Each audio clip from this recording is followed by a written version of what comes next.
Labas rytas iš saulėtos Ispanijos.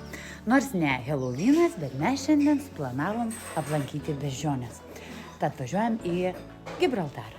Pažiūrėkit, kaip mums sekėsi. Sveiki atvykę, kur beždžionės ir nuotykiai gyvena ant vienos salos. Pradėjome savo žygį pėsčiomis, taip, savo kojomis. Kiekvienas posūkis kvepia istorija, kiekvienas laiptelis išbandymas kojoms. Pirmas sustojimas Windsor tiltas, 50 metrų virš tarpeklio, po kojomis nieko, tik oras ir adrenalinas.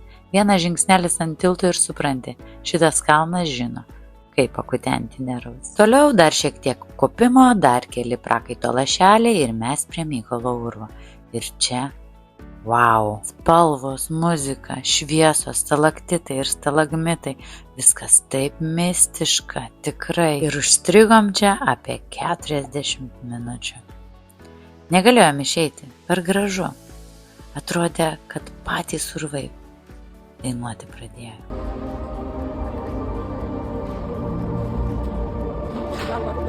Susuko galvelę tie urvai, tad nusprendėm Čia dabar sprendžia komanda, kur keliausi, kurią pusę.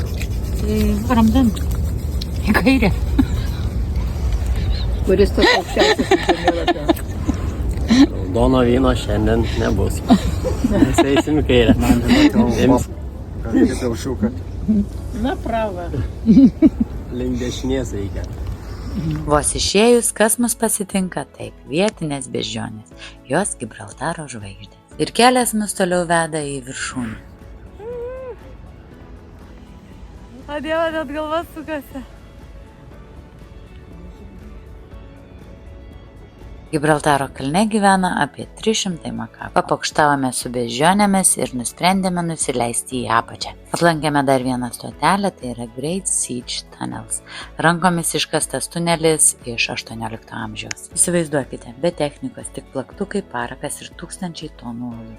Dabar čia yra virš 50 km požeminių kelių. Ši uola tarsi gyvas pastatas, kupinas istorijos, paslapčių ir nuotykių. Jei nesi čia buvęs, įspėjimas.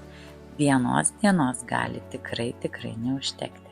Vaikštinėjome čia ir stebėjomės ir iš tos nuostabos kūnai pradeda šokti.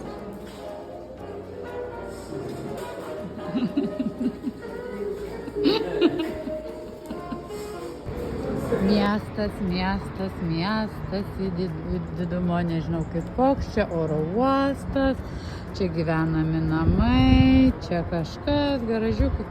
O spėkit, kas čia? Kapai. Kiek sužingsniavome? 11 km.